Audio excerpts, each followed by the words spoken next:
کہ ifs and bits پہ تو چیزیں نہیں چلتی. ظاہر ہے جب آئینی ترمیم کی کوئی ایسا موقع آئے گا یا اس کی ضرورت محسوس ہوگی تو پھر اس کے بارے میں سوچا جائے گا. تو ابھی تو صرف سامنے ہمارے یہ کیس ہے. اور ابھی جس طرح بخاری صاحب نے ایک مثال دی باپ پارٹی کی, باپ party was a political party. BAP party نے الیکشن کنٹیسٹ کیا تھا, باپ پارٹی ایوانوں میں موجود تھی.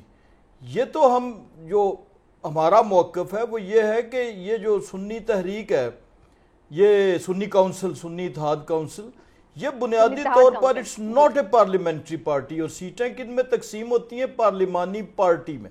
یعنی جس پارٹی کے سربراہ نے نہیں لڑا, اب یہ اتنی دفعہ گھسی پٹی اب یہ ہو چکی ہے, بڑی ڈسکشن ہو چکی ہے. تو بنیادی طور پہ جو آئین میں ہے وہ یہ ہے کہ چیزیں ڈسکس ہو چکی ہیں. راجہ صاحب آپ کے جو وکیل ہیں انہوں نے اس میں ظاہر ہے یہ سب چیزیں رکھی ہیں, بالکل فیئر. لیکن میں ایک تصحیح میں نے ابھی کی باپ پارٹی کی مثال پہ کہ BAP party was a political party, BAP party was a parliamentary party. ان کے ایوان میں لوگ پارلیمنٹری پارٹی تو ویسا اسی بھی بن چکی ہے نا, جب نہیں بنی نا جی, نہیں بنی نوٹیفیکیشن کر دیا, نوٹیفیکیشن کر دیا کہ جی 84 سیٹیں ان کے پاس ہیں تو آپ پارلیمنٹری پارٹی ہیں نا, پھر تبھی تو ان کا نام لکھا ہوا ہے کہ 84 لوگ ان کے پارلیمنٹ میں موجود ہیں. وہی تو بون آف کنٹینشن ہے نا.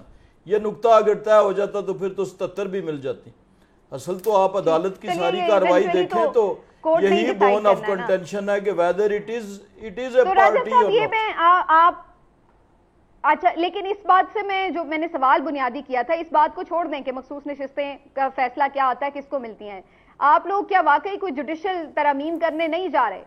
کیونکہ اعظم نذیر تارڑ صاحب نے تو اس طرف اشارہ کیا ہے باقاعدہ. دیکھیں بہت سی ایسی چیزیں ہوتی ہیں جو جب پارٹیاں حکومتوں میں آتی ہیں تو وہ بہت سی ایسے اپنا جو ان کا پروگرام ہوتا ہے اسے آگے بڑھانے کے لیے ان کے ذہن میں بہت سے ایسے پروگرام ہوتے ہیں, بہت سی اپنے پروگرام کو عمل درآمد کرنے کے لیے راستے ہوتے ہیں. جہاں پہ قانون میں ترمیم کرنے سے حل ہو سکتا ہے مسئلہ وہاں پہ قانون میں کی جاتی ہے, اور جہاں آئین کی ترمیم کی ضرورت ہوتی ہے. آپ کے سامنے مثالیں کہ 18ویں ترمیم ہوئی, آپ کے سامنے مثال ہے کہ 8ویں ترمیم سے لے کر صدر کو اختیارات دینے تک اسمبلی توڑنے کے, اور 20ویں ترمیم تک پارلیمنٹ اسی لیے وجود میں لائی جاتی ہے کہ قانون سازی کی جائے. بہتر ہے کہ جب ہمارے پاس وہ چیز آئے گی تو پھر صاحبہ کو بھی پلیز لینے دیجیے گا.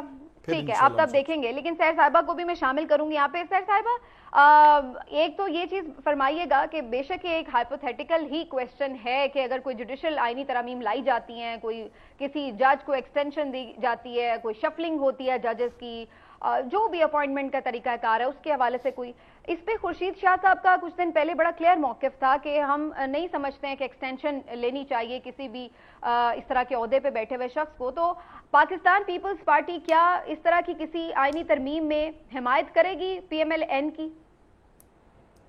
بہت شکریہ. دیکھیں بات یہ ہے کہ ہم ان باتوں کے بارے میں بات کر رہے ہیں جو ابھی جن کا وجود نہیں ہے.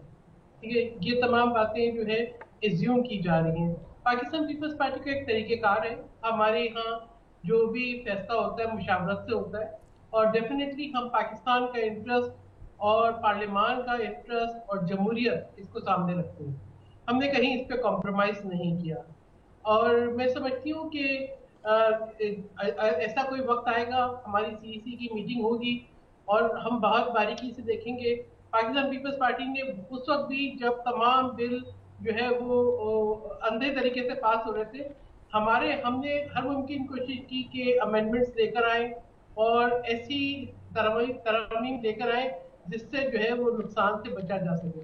تو میں سمجھتی ہوں ابھی کسی کی ایکسٹینشن ہو رہی ہے اور یہ ایزیوم کیا جا رہا ہے اور اس کو لے کے ایک سوچ بنائی جا رہی ہے, تو ہمیں جو ہے نا اس چیز سے تھوڑا سا گریز کرنا چاہیے اور ان چیزوں پہ بات کرنی چاہیے جو آج عوام کے مسائل ہیں, جو میں آپ اور دیگر پاکستانی آگے چل کے ظاہر ہم اس پہ بات بھی کریں گے, لیکن ان تمام چیزوں سے ہی جڑی ہوئی ہیں چیزیں بھی. اب یہ الیکشن ریگنگ بھی بہت بڑا سوال ہے. علی بخاری صاحب, ہم نے دیکھا کہ حلقہ کھلا ہے اور آپ نے چیلنج کر رکھا ہے جی راجہ خرم نواز صاحب کی کامیابی کو. آج انہوں نے جو فارم 45 جمع کرائے ہیں, آپ کو کیا, آپ نے ان کو ٹیلی کیا ہے کہ کیا وہ آپ کے فارم 45 سے مطابقت رکھتے ہیں یا نہیں رکھتے, اور آپ کو کیا نظر آ رہا ہے اس کیس میں, آپ کب تک اس کا فیصلہ ہو سکے گا؟ جی اس میں جو ہے فیصلہ تو بہت جلد ہو جائے گا جی، اور اگر یہ 1-1.5 مہینے کی ڈیلے نہ ہوتی اور اس کے اندر اگر یہ ٹرانسفر اپلیکیشنز نہ موو کرتے، بھاگتے نہ، اس کے بعد لیٹیگیشن کا نیا ایک دور سٹارٹ ہوا، پھر ہم اسلام آباد ہائی کورٹ گئے، ان کی ٹرانسفر اپلیکیشن جو تھی وہ اس پہ سسپینشن آرڈر آیا، دوبارہ ٹریبونل نے کام شروع کیا، تو ابھی تک یہ اپنے منطقی انجام تک پہنچ چکا ہوتا۔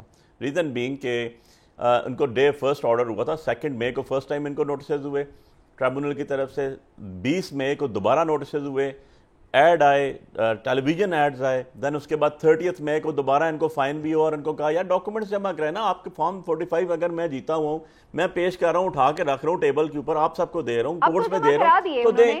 انہوں نے جو آج فارم دیے یہ بھی میں آپ نے کچھ گو تھرو کیا ہے؟ میں آپ کو اس کو بھی بتاتا ہوں، ہم نے اپلیکیشن دے دی اس کو، لیکن انہوں نے خود کورٹ میں سٹیٹمنٹ دی اور بیفور دی میڈیا سٹیٹمنٹ دی کہ میرے پاس اپنے فارم نہیں ہے، میں آر او سے لے کے ٹیسٹ کروا کے جمع کرا رہا ہوں۔ تو یہاں پر ہم لوگ کنٹیسٹنٹ لوگ بیٹھے ہیں، ایسا بھی کبھی ہوا ہے کہ کینڈیڈیٹ کے پاس فارم 45 ہے نہیں، نوٹیفائی کرا کے لے گیا اور وہ 4 مہینے بعد آج ہم کھینچ کے اس کو لے کر آئے گھر سے کہ آؤ یار کورٹ نے بلا کے اس کو ٹریبونلز میں کوئی میری 8 سے 10 ریٹ پٹیشنز میری پینڈنگ پڑی ہوئی تھی، ون آفٹر انادر، جو ڈیسائیڈ ہوئی کہ یار آج تو صحیح نا ٹریبونلز کے اندر اپلیکیشنز، ای سی پی کے اندر اپلیکیشنز، آر او کے اگینسٹ اپلیکیشن